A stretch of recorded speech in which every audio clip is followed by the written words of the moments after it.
You, welcome back to DOCTALES with Cocktails with your illustrious, whatever illustrious actually means, hosts Dr.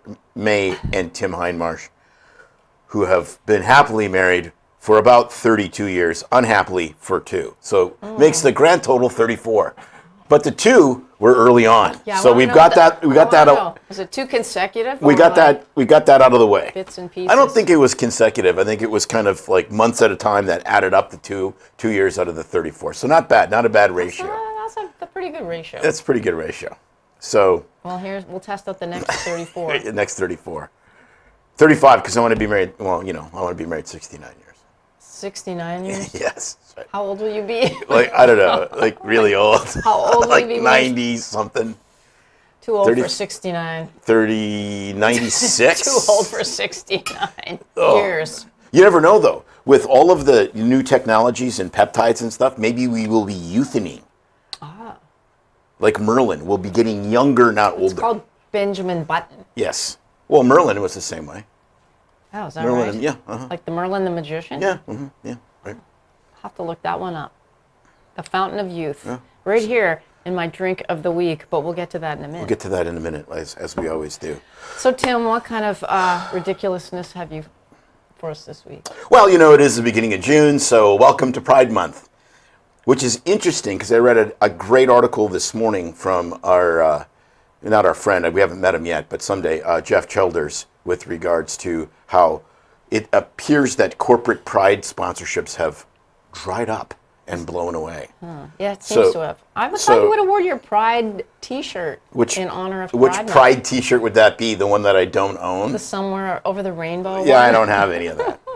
So we have a segment. I must get him one. We have a segment that we're going to start out with called Lesbians Behaving Badly.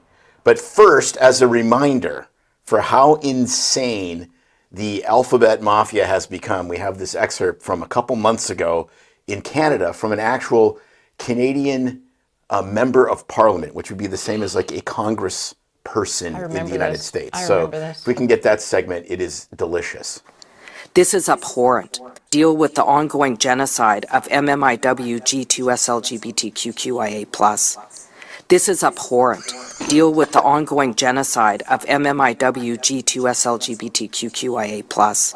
Okay, you got to hear that a couple times. Like, that is not a joke. That was not Saturday Night Live. That was not This Hour Has 22 Minutes. That was a legitimate, real but it gets better. Member of Parliament. I wished you had played the whole video clip.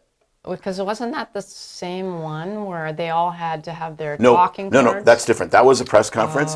That was the New Democratic Party, which is the Socialist Party in Canada. They had their point of privilege and all that, and they were all freaks. Like they all had like the piercings in the whatever and the lesbian hair helmet that's purple or orange and like.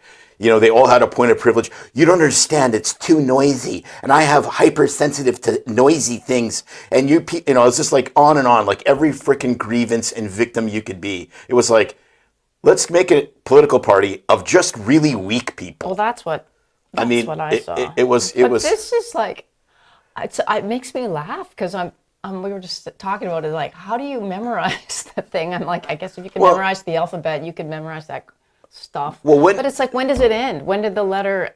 Well, eventually they'll have to be like auctioneers. There'll be so many letters. It'll be like month.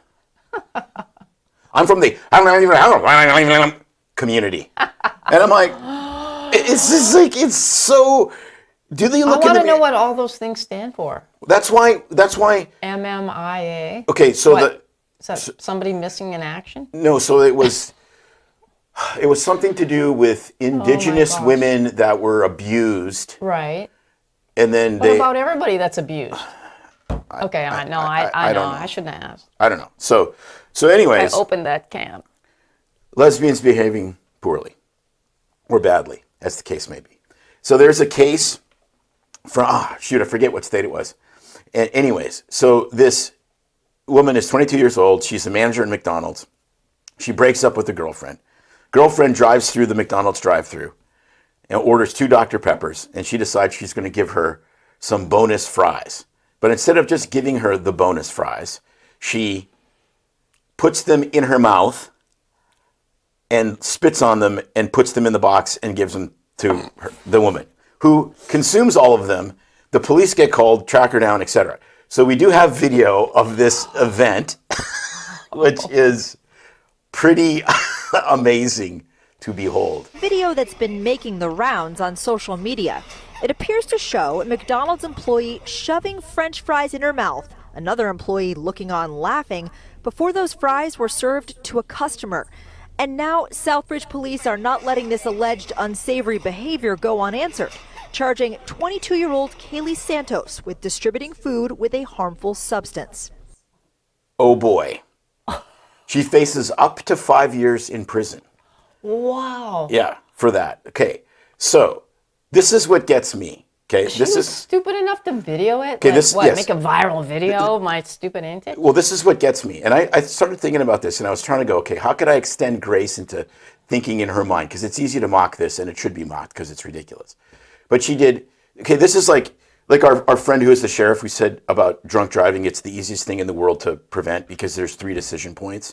You have to decide to leave your house, you have to decide to drink too much, and then you have to decide to drive again. So there's 3 places that you can break the chain, right? So this one, she had to, first of all, decide to lick the fries. She had to decide to video Not that. swallow the fries? And she had to then decide to post it on social media. So there's 3 major decision points. That was not licking fries. That was shoving them in her mouth And then like taking half them, eating them. Yes. So there's 3 decision points, right? So I don't really have that much of a problem with 5 years in prison. And this is why. I think she should get 6 months for licking the fries, and she should get 4.5 years for being criminally idiotic. That's what I think. You know, it reminds me of that Lionel Richie song, right? Once, twice, 3 times a retard. Oh my gosh, you and that stupid word again. Oh, I love it. I'm bringing it back because if people like this were called retarded more in elementary school, they wouldn't do these kind of things. And then it got me thinking, like from a kind of where's the kind of grace point in here? Grace? Let's listen. Like this whole business of posting to social media, like to me, that's the part that's just beyond comprehension. But I think I kind of understand it because she's 22 years old. I think that there is so much unreality in these young people's lives that it's almost like it's not real unless it's on social media. I think that there's a mental breakdown where social media and online life is more real than their real life. And so it didn't really happen and it wasn't really a thing unless it's been extended out into this social media world. That's what I think that's part of it, because like you can't be that stupid. Oh, apparently you can. I mean, I get what you're saying, and then there's the other thing of it's like the horrible stuff gets posted, shootings, right? We get to see those on YouTube, and Right. and it's like the whole. I don't know. Not that she wanted to be famous. Maybe she did. Like who knows? But it's like social media and posting whatever stupidity or outfit of the day has to be everybody's outlet. Exactly. Well, when we have our friend again, And when we were young, there was no social media. We got away with. When we have our favorite psychiatrist in the whole world back on the show, Heath Abloh, we'll ask him, because I think there's an extension of this where it's not real unless it's posted. I really believe that. Like, I mean, I may be completely wrong, and she may just be stupid. And her friend ate the entire fries. They were dating. How dangerous could that be? I'm sure she's, But I'm sure. dial it back. So people will do. I mean, in the heat of the moment, do things that they shouldn't have done. Whether it's like We've all done that. ramming something with a car or smashing like a pager at work or pick your thing. We've all done that. So it's like you're super frustrated and you just like, I really want to do this, but You don't post it on social media. You don't video it. right. So Like and the internet lasts forever, right? Like that's like how are you ever going to get another job? Like not in the food service Well, and industry. that part isn't fair. Honestly, that part really isn't fair either, because it's like you're completely like you're an idiot at 22 because we're all idiots at 22, and now you're branded for the rest of your life. Like that shouldn't be the case. Like you should serve your time and you be done with it. But the best part of that story, is that McDonald's restaurants are all franchised, right? So it's not like McDonald's Incorporated owns these, right? They're all run by franchisees that usually own 3 or 4 restaurants, and they figure out how to run these well, and they become very profitable. They said, what happened does not match up to their food quality standards. I know. I was about to say someone's going to make a joke about the quality of the food with the licked fries. Really? Without the licked. But you never know. During Pride Month, it's like, can I have the lesbian licked fries, please? Oh, gosh. There's probably a market for that. Well, I know you've made some off-color jokes about some of the sandwiches and sauces in McDonald's. Yes. Anyway. Well, and it begs the other question with how many times in other restaurants do God knows what substances Didn't they do that like what, The Simpsons or South Park or someone? No, South Park. That's the boogers and you know what? Yeah, did something nasty with a bun. Yeah. Or is that what was that movie? Was it Up the Creek where the guy orders the French toast? And he goes, I did not want the ice and sugar on the French. Yeah. Oh, I'm so sorry, sir. I'm so sorry. And so they take it back, and there's the fry cook and the big fat greasy guy, and he's like wiping off under his armpit. I know. I'm so scared to eat Oh, this French toast tastes fantastic. It's like never send anything back to the kitchen. Yeah, no, I don't think that's good. So speaking of jail, oh yes, May has a wonderful jail story for us. Yeah, speaking of jail, so apparently there was this is a true story, verified. A convicted murderer serving a life sentence in an Iowa prison, apparently in 2018, argued that his conviction had expired because his heart briefly stopped and he had to be resuscitated. And therefore, since he had died, his sentence was His life sentence is over. And this guy was sentenced to life without parole after being convicted of murder for killing a man with the handle of an axe. Wow. Yeah. And so, of course, the judge, with common sense, said he's still alive after he was resuscitated, so he must remain in prison, or if he's dead, in which case his appeal is moot. Did he actually have an attorney appeal that for him? He must have. Yes. Yeah. I guess you can appeal anything, right? Yeah. But here's what happened. This is even better, because on Wikipedia, which, says that despite him signing a DNR, or do not resuscitate order, he actually did receive fluid resuscitation. His heart was restarted 5 times, and then instead of course, suing the doctors for resuscitating No, he should have. He claimed he had temporarily died, and then they tried to overturn his. No, he should have.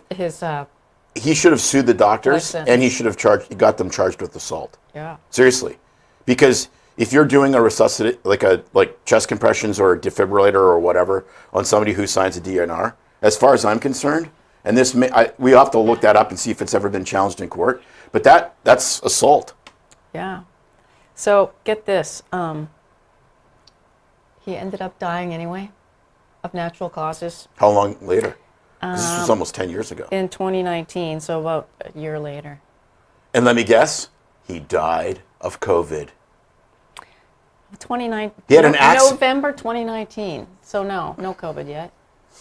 Yes, November 2019. No, it was March of 20.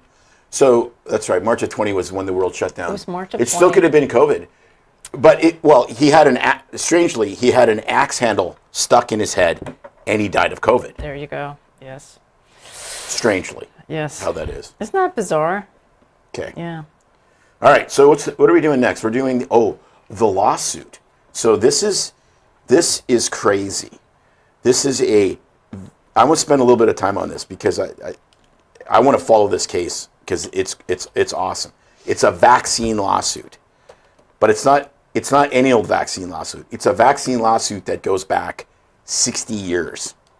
So when I was doing my vaccine research, when the COVID vaccine was being developed, before it was released, I started going down a ton of bunny trails, and it's not hard to do. It's actually quite easy. And I found a phenomenon called vaccine-associated antibody enhancement. Okay, it's like VAIDS. And there was 2 vaccines that were documented over time that caused that. One was the RSV vaccine that they tried to develop in the mid to late 60s. The other was the dengue fever vaccine. So you're going to explain So I'll explain to you what vaccine vaccine-associated antibody enhancement is. And it's important that you get the little scientific primer before we talk about this case. So what happens is when you get a vaccine, it creates an antibody response. Sometimes that antibody response makes it so that when you are exposed to the virus, like in this case RSV, you have a less severe infection or you don't get sick at all, right? So it immunizes you from that thing. Sometimes you get a vaccine, some vaccines don't work, and you get the vaccine, and what happens is it enhances the infection. So the next time you get the infection, you get it worse. And that happens, and we like to equate that to, think of getting allergy shots. So Correct. you go in and you get, if you have grass allergy or pollen, you get little doses of it, and your body gets used to those little doses of that. And so what happens is you don't respond in an allergic reaction. And so with this vaccine, what happens is you're getting little doses of this virus.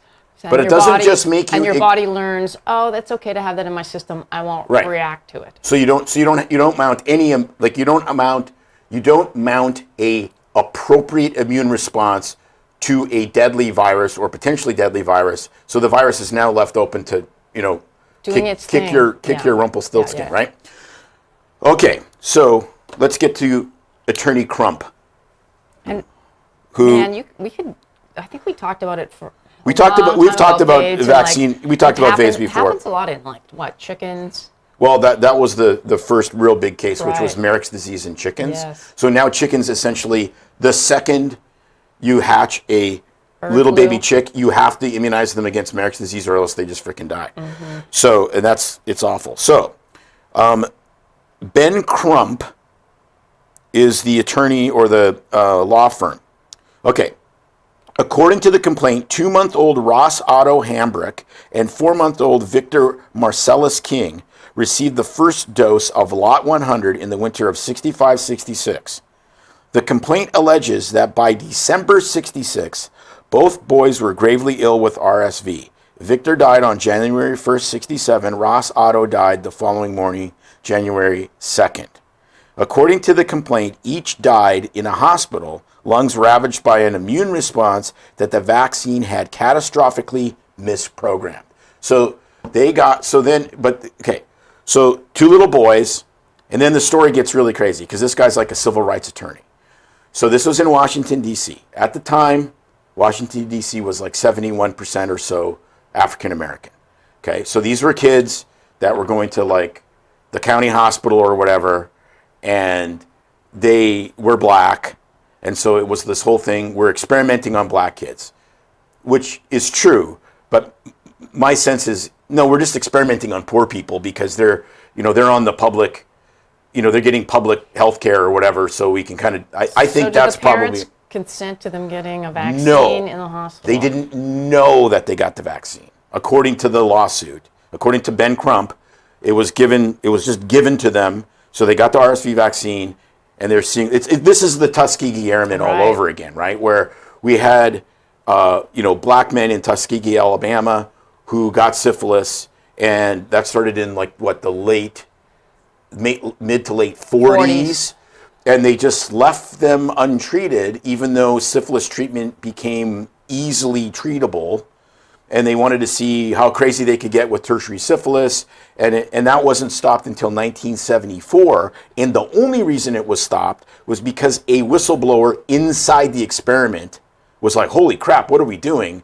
And blew the lid off of this. Yeah. So the government experimenting on people again, without your knowledge, that's not a new thing. MK Ultra, where they would dose people's cocktails that were being serviced by prostitutes with LSD to see what happens. And they would have a one-way mirror where a CIA guy is literally staying there staring into the hotel room of this prostitute and this guy and watch, it's like, is he going to trip? What's going to happen? It was unbelievably dark stuff. Okay. So they did this with this RSV vaccine. But the story gets even better or weirder or more awful. Okay, So they gave the vaccine to 54 kids initially, the initial dose. 10 of them had a bad, appeared to have a VAIDS response, the vaccine-associated antibody enhancement, right? So that's 20%. I mean, it's 10 out of 54, right? So it's like, and so when they asked one of the scientists, they said, well, okay, there may be a signal here, but again, you can't really say anything because there's only 54 people. Like 10 out of 54 could be, with a trial that small, could be totally random. But they said, it appears that maybe it doesn't really work. So instead of saying, well, maybe this is VAIDS, maybe the vaccine itself is actually causing the harm. No. What they did is they brought out Lot 100, which is what they gave to those boys. Well, what was Lot 100? Why was it called Lot 100? It was called Lot 100 because they made the RSV vaccine 100 times more potent. So instead of pumping the brakes and saying, this may be dangerous, we need to figure out the immunology, they're just like, hey, full speed ahead, let's keep experimenting, but we'll make it 100 times more potent. Wow. So they increase the risk of AIDS. So you talk about completely insane. Like, the answer was, we don't know what's going on, let's kidding, stop. Stop. And they made it, and they just kept doing it. And oh, by the way, it was the NIH working with a drug company that rhymes with Pfizer. It was frickin' Pfizer 60 years ago doing that, and they did the exact same thing with the COVID vaccine. But it gets worse. Because what they did is they took tissue samples from those little boys, and they tissue cultured it, and saved it, and used it to make the RSV vaccine that was released in 2023. No way. Yes. So they were like, well, we'll see what happened to their immune system, and we'll un-F it and make it work better and re-release it. So Crump is like, you did all of that against the family's will. You never got informed consent. You never did any. And oh, by the way, you've made hundreds of millions of dollars off of these tissue samples from these two poor black kids that you vaccinated 60 years ago. You bastards. Wow. So I hope this gets tons of media attention, and I hope it blows up, and I hope they win, because this is this is why when people on the medical freedom side are like pounding the desk and freaking out about how people have to go to jail, because Pfizer paid the second highest criminal penalty, not corporate penalty, criminal penalty in American business for the, was that the Vioxx thing or whatever it is, right? Yeah. Okay, so they paid criminally. They just paid a fine.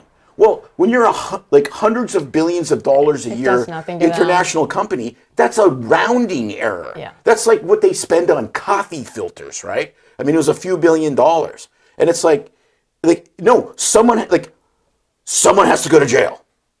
That's what has to happen. Mm-hmm. You have to perp walk these guys, and they have to go to jail. Yeah, these financial fines are nothing. And the NIH. Because what was it? The Bayh-Dole, I think it's the Bayh-Dole Act, the one that if you're at the NIH and you invented something that becomes patentable and it becomes patented, you get paid. So you're supposed to be the government scientist working on behalf of the American people with tax money. So it's all seeded by tax money. And then if you come up with something, you can get rich off of it. Working for no, you're supposed to be the frickin' police. Mm-hmm. You're supposed to be the watchdog. Mm-hmm. You're supposed to be doing research that no one else wants to do because you don't know if it's going to be profitable. Right. Like, that's the dumbest thing ever. Like, the only thing dumber is the 1986 Childhood Vaccine Act that gave immunity to these guys. I know.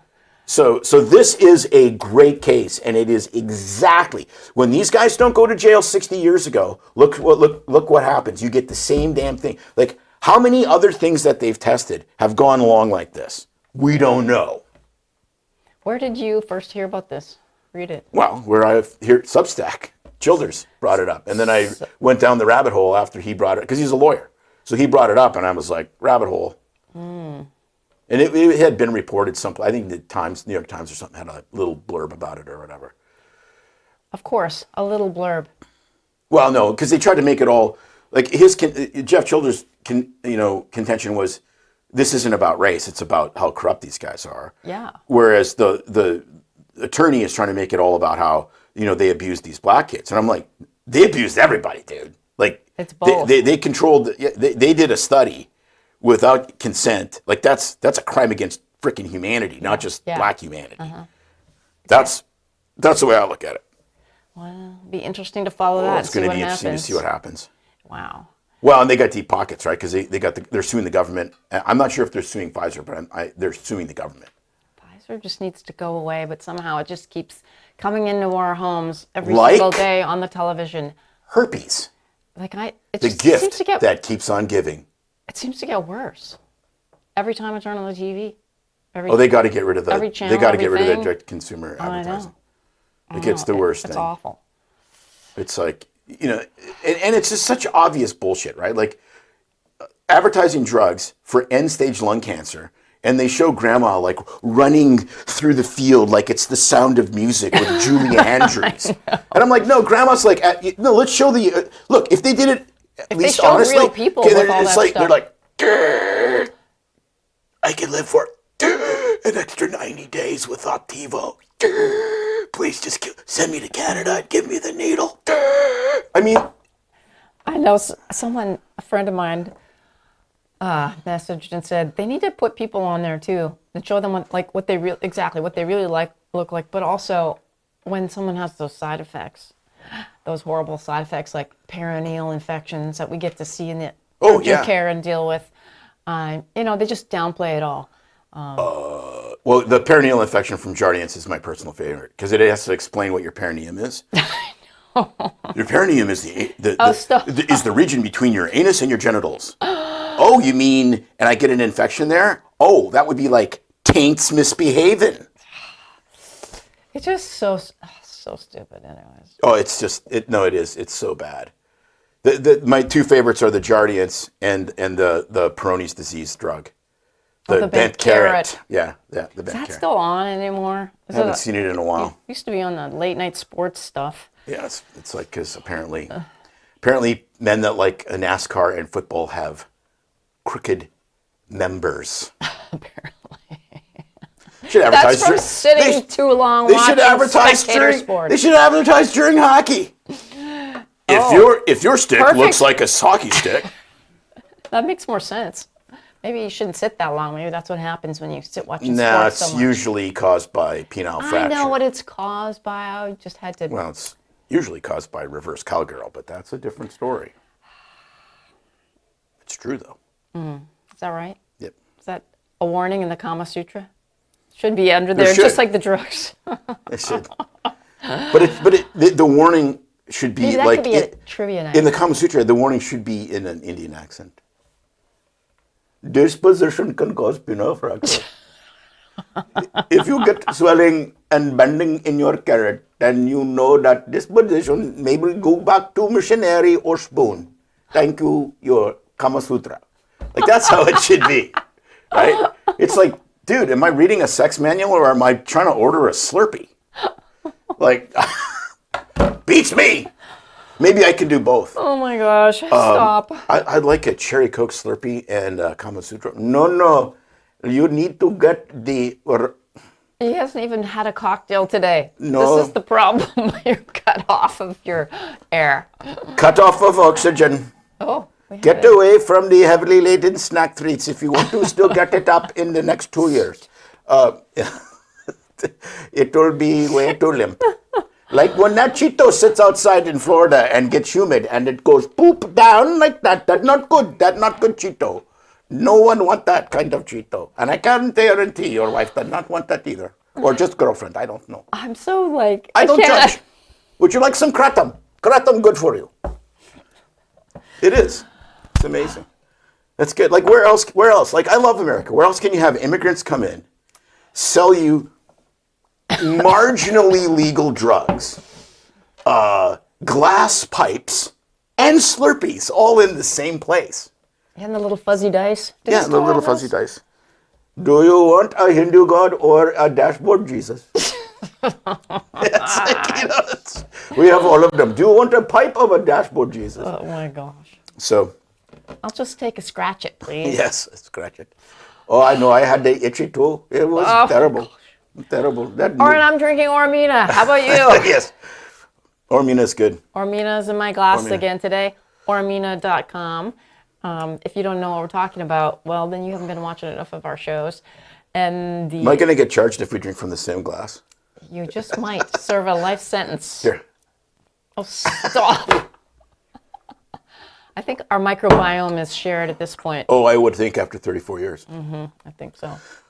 32 of them happy. Anyways, so what's the speaking of strange medical stuff as far as the So we've had a lot of people. Because you had a legal question last night from May wants to do a segment of where our listeners write in or ask us questions. Well, because they do. People have been writing in, especially about with regards to, what I've been doing with my health posts, spikeopathy, COVID, my story, sharing their experiences, asking some questions, who they should go to, a lot of stuff like that when we can't give specific medical advice. However, we can give some guidelines of what we would recommend to patients or people.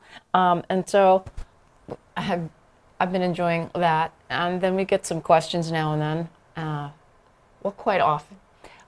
But yesterday, there was this one situation where I was kind of almost busting up laughing. It was so comical. However, we won't disclose where it's from or any of that kind of stuff. no, so don't worry. I got a notification, let's just say that, from a listener of this show that they have a concierge clinician for their healthcare needs. And this clinician, they've done actually telehealths with. They've been to, I think, the office one time, but since then the clinician has moved. And so all the visits have been telehealth, which is very popular and common. So the listener writing in had to go get lab work and had previously gone to a location that was familiar and just assumed like LabCorp, maybe? the lab Like Quest? was at the same place. So they headed down there, and lo and behold, it was closed to the address they were given. So proceeded to go ahead and message their provider. I hate that word, but that's what everyone's using. They messaged the doctor, provider, and they sent them the address. And they went to the address. So they went to the address, after a roundabout way, they went to the address, and this person pulled up and took a photo and sent it to me and said, the address. "This is where I'm going to get my labs drawn. What do you think of this?" And I went, I'm like, it's one step up from the back of a guy's van.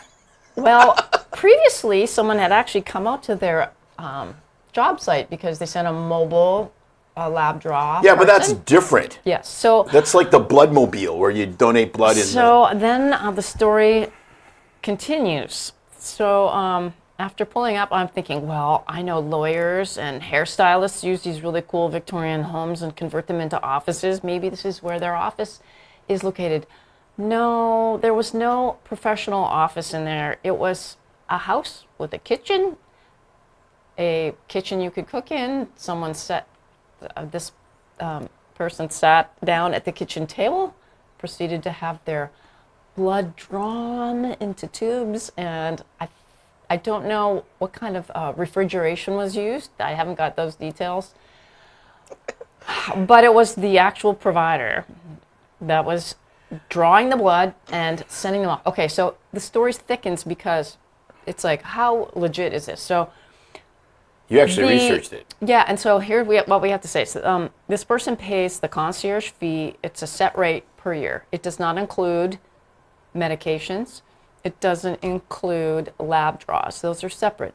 However, the lab draw or the lab tests, so those are billed separately. But there's never an itemized statement saying, okay, the lab draw fee is this much.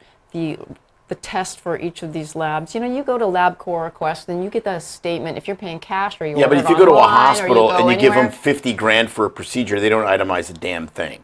No, but the lab always does. Yeah, but that's And what so I'm it tells you how saying. much each test Yeah, is. but healthcare is all over the map on itemized anything. Like, it's so completely bad. The fact that she didn't get an itemized statement is not as professional as, say, going to LabCorp, but it's still not out of the realm of normality in healthcare For lab draws, I don't know many people that just show up somewhere and they pay them $250, say, and it's like, well, that includes us drawing your labs, sending them away to some lab, which this person doesn't know what lab they're even going to, waiting a couple weeks for the results and having to get them.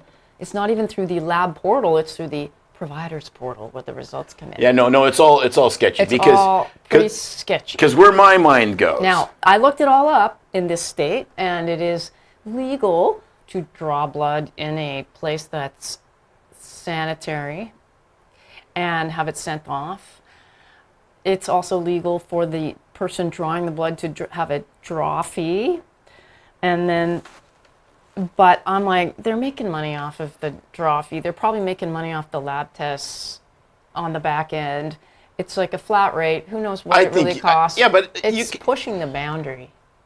There's no reason why you shouldn't be able to make money on the back end of a lab. Right. I don't have a problem. But they need to be upfront and honest about it. I mean, you should get to know that this person is charging me $25 to draw my blood and a percentage to all the work to send it out.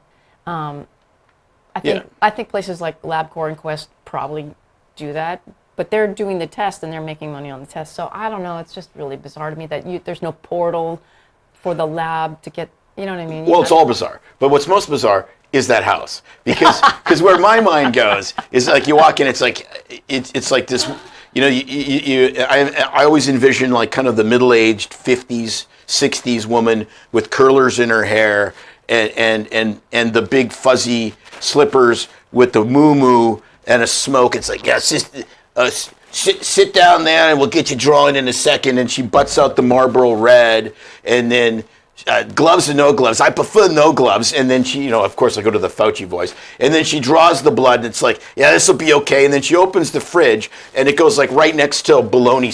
Actually, it cools better if you put it in the bologna sandwich. Like that's what I'm seeing. Because when you see that house, that's what you envision, right? Like the entire thing. And it's like, oh, shit, I got the shakes. And then she takes a couple swigs of a martini to like, so the alcohol calms everything. Yeah, that's a better draw. Your veins are great. That's what I see. That's what I envision. Just like, you know, I'm like, why don't you just suggest, I would like to go to an independent lab, please, and have them drawn. But no, apparently that's, I don't know that. Yeah, we would call that building trust. You think?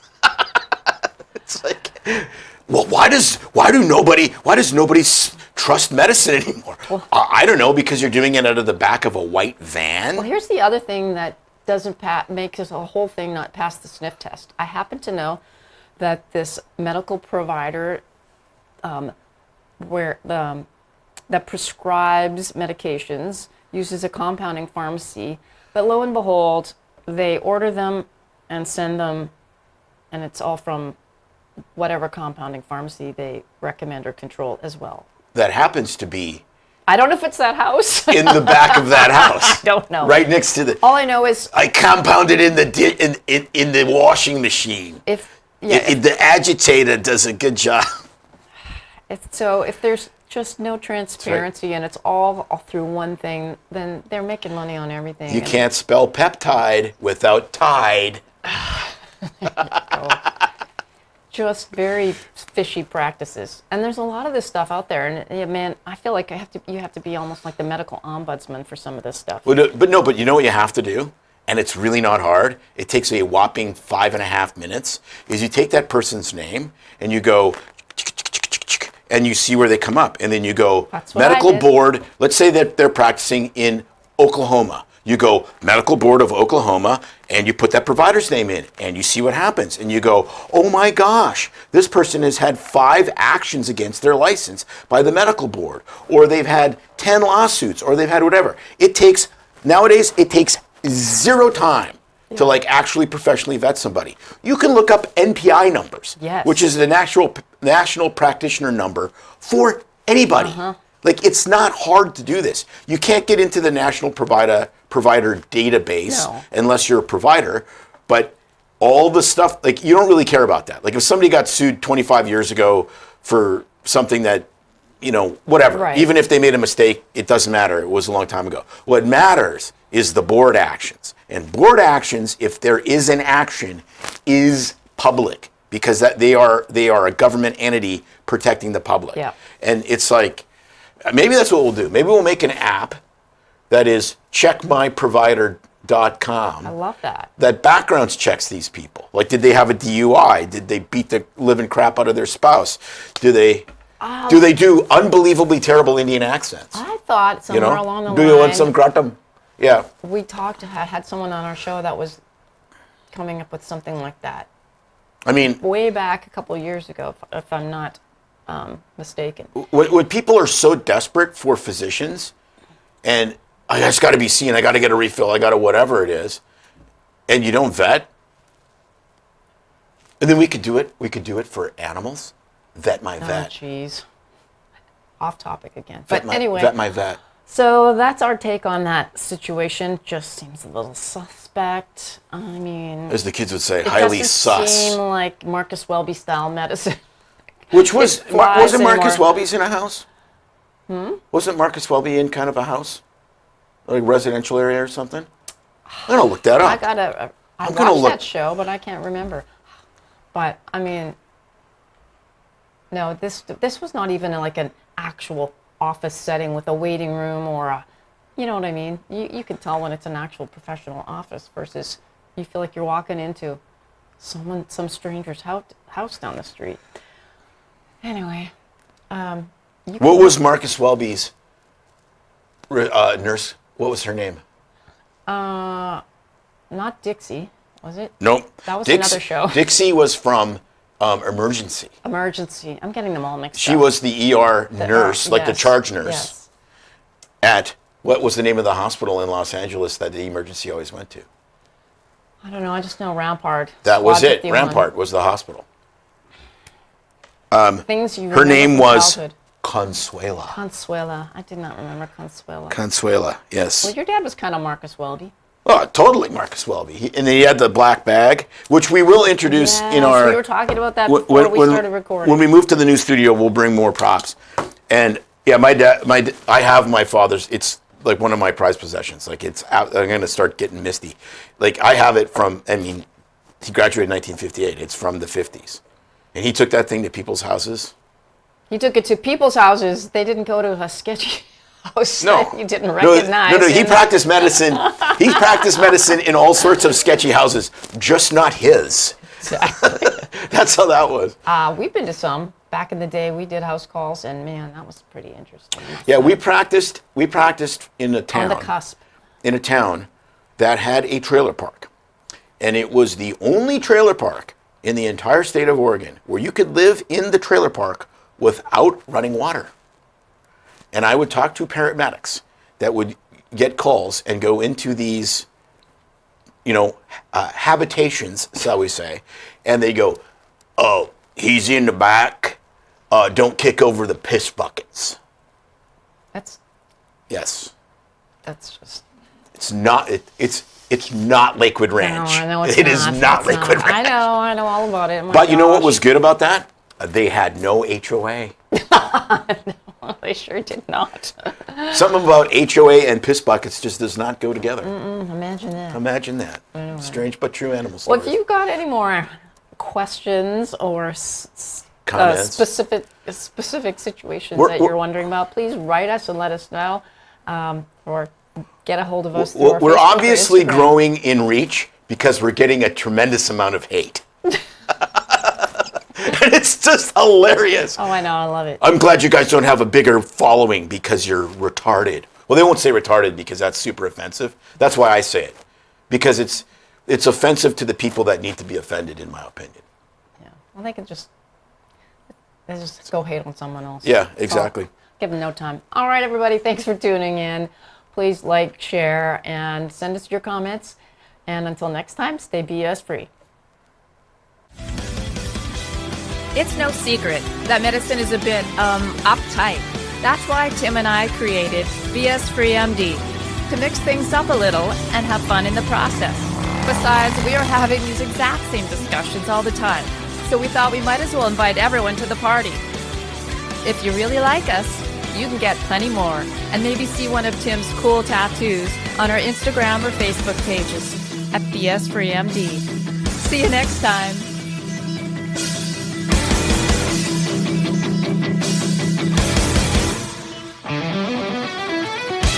While we try to keep BS-free MD as raw and real as possible, we can't be held responsible for any medical decisions or discussions had as a result of what you've heard on the show.